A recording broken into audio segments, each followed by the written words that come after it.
Hello students, ఈ ఛానల్ని వీక్షిస్తున్న వారు కొత్త వారైతే ఈ ఛానల్ని తప్పకుండా సబ్స్క్రైబ్ చేయండి, వీడియోని లైక్ చేయండి, ఇతరులకు షేర్ కూడా చేయండి.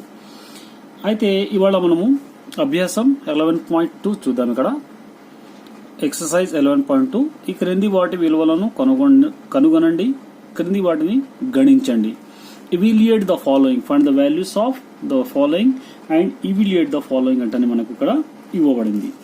అయితే దీని కొరకు మనము ఇంతకుముందే ఒక పట్టికను తయారు చేసాం. ఆ పట్టిక విధంగా మనం ఇప్పుడు కొనుక్కుందాం. ఇప్పుడు చూడండి, మొదటి ప్రశ్న ఇక్కడ రాద్దాం. మనము మొదటి ప్రశ్న ఇక్కడ ఉంది. ఏముందంటే ఇక్కడ మొదటి ప్రశ్న, first question, first bit, sine 45 degrees plus cos 45 degrees ఇది ఉంది. దీని విలువను మనం కనుక్కోవాలి. అయితే దీని కొరకు మనం ముందుగానే ఒక పట్టికను తయారు చేసాము. ఈ పట్టిక ఇలా ఉంది. ఇప్పుడు చూడండి, ఇది ఒక పట్టిక. ఇప్పుడు మనకు ఇచ్చినటువంటి విలువ సైన్ 45 కాస్ 45 అంటే ఇప్పుడు చూడండి, ఇది సైన్ ది. సైన్ 45 యొక్క విలువ 1/√2, కాస్ 45 యొక్క విలువ 1/√2 అంటే రెండు 1/√2 మనం తీసుకోవాలి. ఇక్కడ మనం ప్రతిక్షేపిద్దాం. ఇప్పుడు చూడండి, దీని యొక్క విలువ కూడా 1/√2 ఉంది, దీని యొక్క విలువ కూడా 1/√2 ఉంది. ఇప్పుడు ఎల్సిఎం తీసుకుందాం. √2 ఈక్వల్ ఉన్నాయి కాబట్టి అవి రెండు క్యాన్సిల్ అవుతాయి, 1+1 మిగులుతుంది. ఇప్పుడు చూడండి, 1+1 2/√2 అవుతుంది. దీనిని అకర్ణీయం చేయగా √2/√2 అవుతుంది. 2 × √2 2√2 అవుతుంది. ఇది 2√2 4 అవుతుంది. 4 యొక్క వర్గమూలం 2. ఈ రెండు క్యాన్సిల్ అవుతాయి, ఇక్కడ మిగులుతుంది 2. దీని యొక్క విలువ ఇలా. ఇప్పుడు అదే విధంగా రెండో బిట్ చూడండి, ఏముంది రెండో బిట్, కాస్ 45 degrees అంటానుంది. అలాగే సెక్ 30 ప్లస్ కోసెక్ 60. ఇప్పుడు దీని యొక్క విలువలను మనం పట్టికలో చూద్దాం. పట్టికలో చూసినట్లయితే సెక్ కాస్ 45 యొక్క విలువ ఇక్కడ చూడండి 1/√2 ఉంది. దీని బదులుగా 1/√2 రాసుకుందాం. 1/√2. Check 30 cosec 60. ఇప్పుడు సెక్ 30 అంటే 2/√3, ఇక్కడ 2/√3 రాసుకుందాం. Plus cosec 60. ఇప్పుడు చూడండి, ఇది కోసెక్ 60 యొక్క విలువ కూడా 2/√3. దీన్ని మనం ప్రతిక్షేపిస్తాం. ఇప్పుడు 2/√3. ఇప్పుడు ఈ 1/√2 అలానే ఉంచి దీనిని ఎల్సిఎం తీసుకుందాం. √3 ఈక్వల్ ఉంది కాబట్టి 2+2 రాసుకుందాం. ఇక్కడ ఏమవుతుంది, ఇక్కడ 1/√2 ఈ రెండు 4 అవుతాయి, 2√3. ఇక్కడ 1/√2 ఇంటూ దీన్ని తలక్రిందులు చేద్దాం, √3/4 అవుతుంది. ఇప్పుడు √3 4 × √2 4√2 దీని యొక్క ఆన్సర్ ఇది. ఇప్పుడు థర్డ్ బిట్ చూడండి, ఇక్కడ థర్డ్ బిట్ ఏమంటుంది, ఇక్కడ sine 30 tan 45 minus cosec 60 by cot 45 cos 60 minus sec 30. ఇలా ఈ ప్రశ్న ఉంది. ఇప్పుడు దీన్ని మనం సాల్వ్ చేద్దాం. చూడండి, ఇక్కడ సాల్వ్ చేయడానికి సైన్ 30 యొక్క విలువ మనకు ఆల్రెడీ తెలిసింది, పట్టికలో 1/√2 ఉంటుంది. tan 45 యొక్క విలువ 1.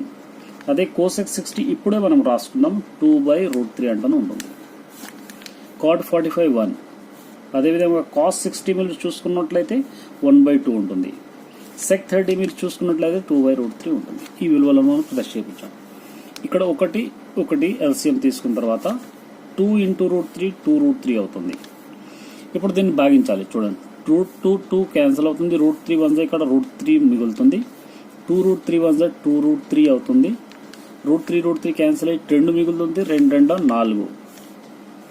అదేవిధంగా ఇక్కడ కూడా 2√3 ఎల్సిఎం తీసుకున్నట్లయితే 2√3 1 2√3 అవుతుంది.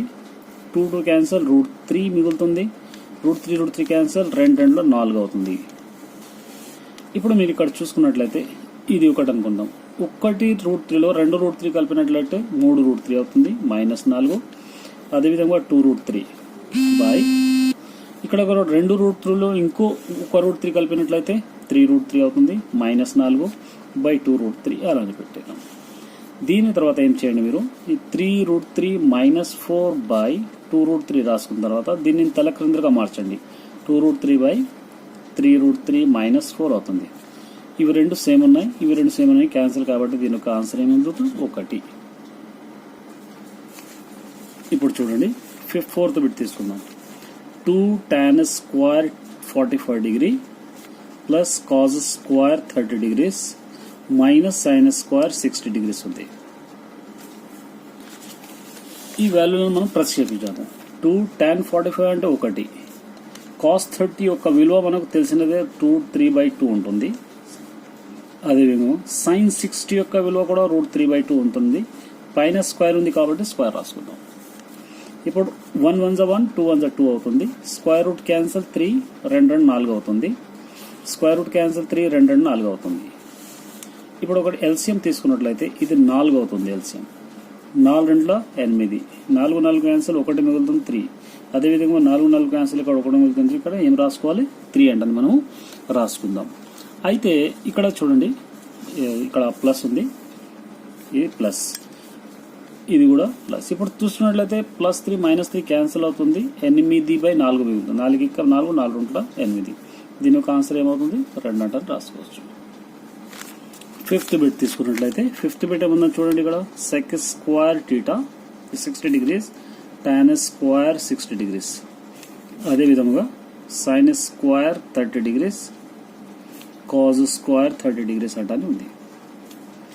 ఇప్పుడు దీని విలువ మీరు ప్రతిక్షేపించండి. sec 60 యొక్క విలువ ఏమవుతుంది, మనకు ఆల్రెడీ తెలుసు 2.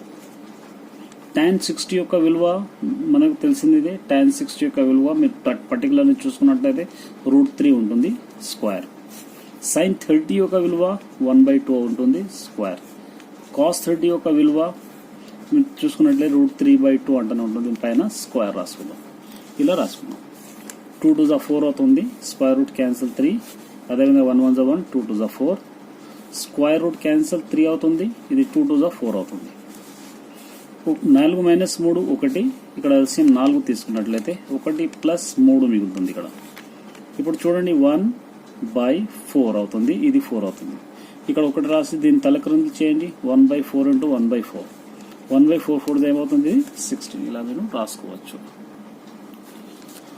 ఇక మూడవ ప్రశ్న చూసుకున్నట్లయితే sin 60 cos 30, sin 60 cos 30, అదేవిధంగా sin 30 cos 60 విలువను గణించి దీనిని గణించిన తర్వాత sin 60 + 30 విలువ ఎంత అంటే మనం చూడాలి. అయితే ఇక్కడ చూసుకోండి, మీరు sin 60 యొక్క విలువ మీరు చూసుకున్నట్లయితే ఆల్రెడీ మీరు టేబుల్లో మనం రాసుకున్నాం. sin 60 విలువ ఎంత అవుతుంది, √3/2 అవుతుంది. √3/2 ఇంటూ cos 30 యొక్క విలువ కూడా √3/2, sin 30 యొక్క విలువ 1/2, cos 60 యొక్క విలువ 1/2 అవుతుంది. ఇప్పుడు చూడండి 3 3 9, 9 యొక్క స్క్వేర్ రూట్ 3 అవుతుంది. 2 2 4, ఒకే ఒకటి, ఇది కూడా 2 2 4. ఈ 4 ఎల్సిఎం తీసుకున్న తర్వాత 4 3 + 1 4 అవుతుంది. ఇవి రెండు క్యాన్సిల్, ఇక్కడ వచ్చింది 1. అయితే ఆ తర్వాత sin 60 + 30 అంటున్నాడు. sin 60 + 30, sin 60 + 30 చూసుకున్నట్లయితే 90 అవుతుంది. sin 90 యొక్క విలువ టేబుల్లో 1 ఉంటుంది.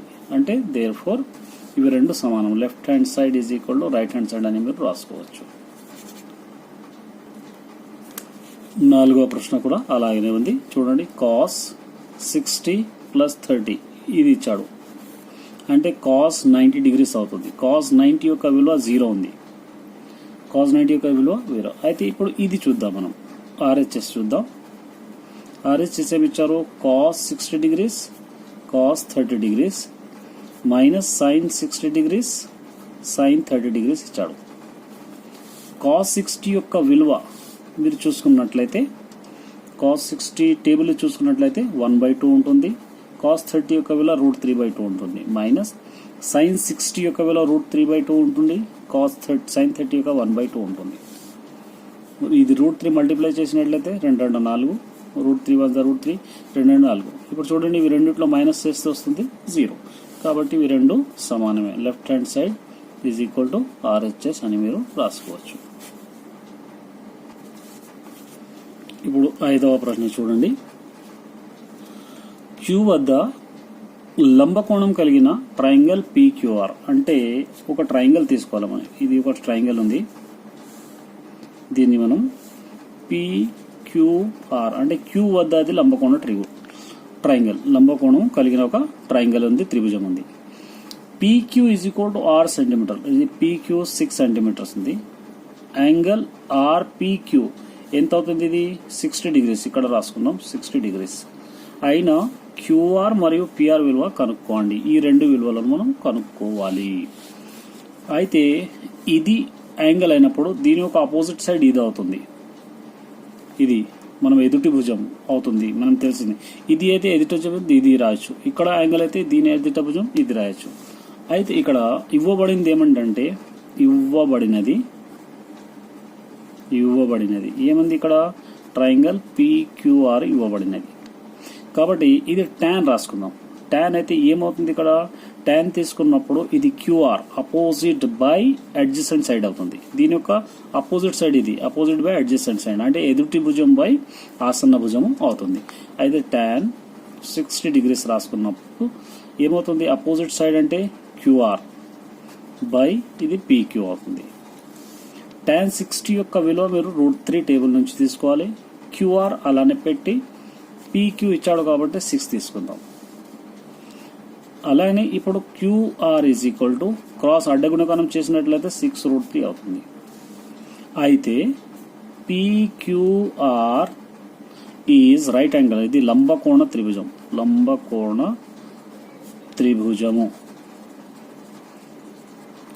అయితే మనకు ఏం రావాలి? విగ్గెట్ అంటే మనం తెలుసుకున్నాయి ఏం రాసుకోవచ్చు? లంబకోణ త్రిభుజం అయితే ఏమవుతుంది? ఇక్కడ ఈ QR మనకు 6√3 వచ్చేసింది. ఇక్కడ లంబకోణ త్రిభుజంలో ఏమవుతుంది? AC² is equal to AB square plus BC square అవుతుంది. ఇది మనకు తెలుసు, దీన్ని పైథాగరస్ థీరం కూడా అంటాం మనం. అయితే ఇక్కడ PR square is equal to ఇప్పుడు మనకి AB స్క్వేర్ అంటే ఇక్కడ తెలిసింది, AB స్క్వేర్ అంటే ఏదో ఒకటి తీసుకోవాలి. PQR 6 స్క్వేర్ అనుకోండి, ఇంకో విలువ కూడా తెలిసింది మనకు 6√3, ఇది మనకు తెలిసినటువంటి. ఇప్పుడు PR square is equal to 6 6 36 అవుతుంది, plus 6 6 36 square root cancel into 3 అవుతుంది. PR square is equal to 36 plus 36 3 ఎంత అవుతుంది? 36 3 మీరు చేస్తే 108 అవుతుంది. PR square is equal to రెండింటిని కూడినట్లయితే 144 అవుతుంది. PR square is equal to 144 కు 12 స్క్వేర్ రాసుకోవచ్చు, 12 12లో 144 అవుతుంది. ఈ స్క్వేర్ రెండు cancel. PR is equal to ఏమవుతుంది? ఇక్కడ మిగిలింది 12. అయితే మనకు 3 కూడా తెలిసినది. PQ is equal to already ఇచ్చాడు 6, PR ఈజ్ ఈక్వల్ టు తెలిసినది 6√3. అదేవిధంగా PR కూడా ఇక్కడ RP ఈజ్ ఈక్వల్ టు వచ్చింది మనకు 12. ఇక 3 మనకు తెలిసినాయి.